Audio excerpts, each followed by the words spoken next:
अगर मैं CFA level 1 clear कर लूं तो क्या मुझे जॉब मिल जाएगी? इस टॉपिक पर एक कॉम्प्रिहेंसिव वीडियो बना रहा हूं, ध्यान से एंड तक सुनिएगा। हार्ड टॉक्स होंगी, डिफिकल्ट चीजों के बारे में बातें होंगी, आप शायद डिसअपॉइंट हो सकते हैं। Someone scored 95% in class 10th and 12th। What do you think, इन्हें जॉब मिलेगी या नहीं मिलेगी? CFA लेवल 1 क्लियर करने के बाद जॉब मिल जाती है क्या? इस टॉपिक पर एक कॉम्प्रिहेंसिव वीडियो बना रहा हूं, ध्यान से एंड तक सुनिएगा। बहुत सारे कैंडिडेट्स मेरे पास आते हैं, बोलते हैं सर एक बात बताइए सच अगर मैं CFA लेवल 1 क्लियर कर लूं तो क्या मुझे जॉब मिल जाएगी? पैकेज तो छोड़ो, क्वेश्चन ये है कि क्या जॉब मिल जाएगी या इंटर्नशिप मिल जाएगी, कुछ अच्छा बन जाएगा करियर में। क्वेश्चन तो रिलेवेंट है, specifically from a CFA student stand point. आइए डिटेल डिस्कशन करेंगे। बहुत पॉपुलर क्वेश्चन है ये, जो मैं एडवाइस देने वाला हूँ, जो मैं ओपिनियंस देने वाला हूँ, शायद वो बहुत अनपॉपुलर रहे। तो please watch this video with a pinch of salt if you are looking for pure appreciation. अगर कुछ ऐसा आप सोच रहे हैं कि मैं आपको कोई रोजी पिक्चर दिखाने वाला हूँ, तो वैसा नहीं है। हार्ड टॉक्स होंगी, डिफिकल्ट चीजों के बारे में बातें होंगी, आप शायद डिसअपॉइंट हो सकते हैं। पूरी की पूरी वीडियो देखने के बाद ही अपना जजमेंट दीजिएगा। आइए स्टार्ट करते हैं डिस्कशन। सुनना, जॉब्स के बारे में मेरा बहुत सिंपल ओपिनियन है। I don't think jobs are binary. Binary मतलब वो पढ़ा होगा ना, बाइनरी मतलब जहां दो ऑप्शंस होते हैं, 1 और 0, ऑन या ऑफ। बाइनरी, मुझे लगता है जॉब्स बाइनरी नहीं होते। ऐसा नहीं होता कि मैंने ये कर लिया तो क्या मुझे जॉब मिलेगी या नहीं मिलेगी, ऐसा नहीं लगता मुझे। सर आप गोल आंसर दे रहे हो, गोल बातें नहीं करता मैं। Bang on hitting nail on the head is the only approach that I know of. तो परफेक्टली लॉजिकल बात करूंगा, प्लीज सुनो। मैं ये कह रहा हूँ कि मैं नहीं मानता कि जॉब्स बाइनरी है। ऐसा नहीं होता कि जॉब मिलेगी या जॉब नहीं मिलेगी। मुझे ऐसा लगता है कि आपको जॉब्स मिलेंगी या नहीं, ये इस बात पे फोकस है, what is the percentage chances that you will and up being in a very good job. मैं आपके साथ एक पर्सन की प्रोफाइल डिस्कस कर रहा हूँ, आप प्रोफाइल सुनिएगा और खुद से इवैल्यूएट करिएगा, आपको क्या लगता है इस पर्सन को जॉब मिलेगी या नहीं मिलेगी। Let's say someone scored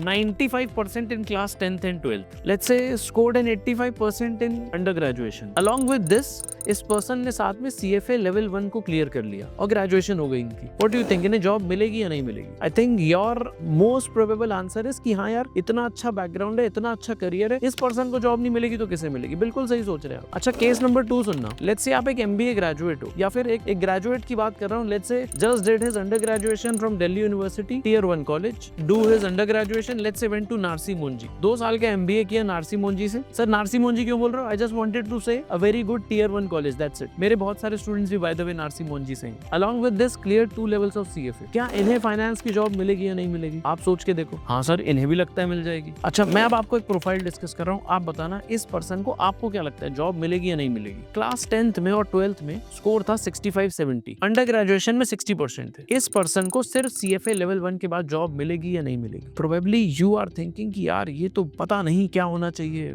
doesn't look great prospect। मैं भी आपकी बात मान लेता हूँ, मान लेते हैं no, he will not get a job। बट एक मिनट रुको, let's not give a binary answer। पुराने जो 2 क्वेश्चंस थे उसमें भी बाइनरी आंसर से नॉन बाइनरी आंसर पे मूव करूंगा। सुनना, आपके पास एक CV आता है जिसमें अभी के क्रेडेंशियल्स लिखे हैं 10th और 12th में 70%, अंडर ग्रेजुएशन में 60%। क्या इस पर्सन को कोई कोर फाइनेंस की जॉब मिलेगी? The answer is most probably no. Most probably no मतलब 90% चांस है जॉब नहीं मिलेगी। इनफैक्ट 99% चांस है जॉब नहीं मिलेगी। अब सुनना, इस पर्सन ने अपने कॉलेज के फाइनल ईयर के साथ CFA का एक लेवल क्रैक किया। ये खत्म होने के बाद में इसने फाइनेंशियल मॉडलिंग ऑब्लिक वैल्यूएशन जैसी स्किल सेट एक्वायर किया। इसके बाद जब ये अपनी जॉब अप्लाई करने जाता है तो इसे जॉब मिलेगी या नहीं मिलेगी? मान लेता हूं आपकी बात, नहीं मिलेगी। But now his chances have increased a lot. From 90% chances of not getting a job, he is probably up to 40% chances of getting a job. तो पहले 10% चांस था जॉब मिलने का, अब 40% चांस है जॉब मिलने का। सर ये नंबर कौन दे रहा है? यस, मैं दे रहा हूं सब्जेक्टिवली, ठीक है ना। But what I am trying to say is that with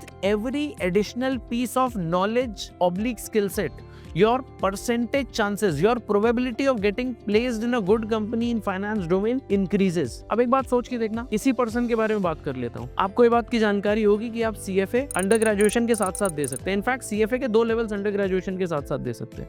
अब सुनना, एक CV है आपके पास जिसमें 10th और 12th में 65% है, 70% है, under graduation first year 60%, under graduation second year 60%, but साथ में CFA level 1 90% I. Final year of under graduation CFA level 2 crack, and let's say again 70% आ गए कॉलेज में। कुल मिला के बोलना क्या चाह रहा हूँ, अगर किसी पर्सन का अंडर ग्रेजुएशन के साथ both levels of CFA qualify हो जाए और साथ साथ में ये person financial modelling, valuation, technical analysis जैसा स्किल सेट एक्वायर कर लेता है या फिर डेटा एनालिटिक्स जैसा स्किल सेट एक्वायर कर लेता है, क्या लगता है जॉब मिलेगी या नहीं मिलेगी? I think you can understand my question. You will say that from being someone जिसका 10% चांस या 1% चांस भी नहीं था जॉब मिलने का, CFA लेवल 1 और level 2 with financial modelling, with some sort of data analytics, शायद ये चांस बढ़ के 70%, 65% हो जाए। तो आप एक बात बताओ, अगर ये पर्सन 10 इंटरव्यूज दे और जाके 4 में रिजेक्ट हो जाए तो क्या ऐसे दुख होना चाहिए कि यार मैं तो 4 में रिजेक्ट हो गया? No, he should still be happy because from being someone जिसका 1% चांस था जॉब मिलने का, he has come to a domain where he has 65% of getting through in a company. मतलब बात सिंपल है,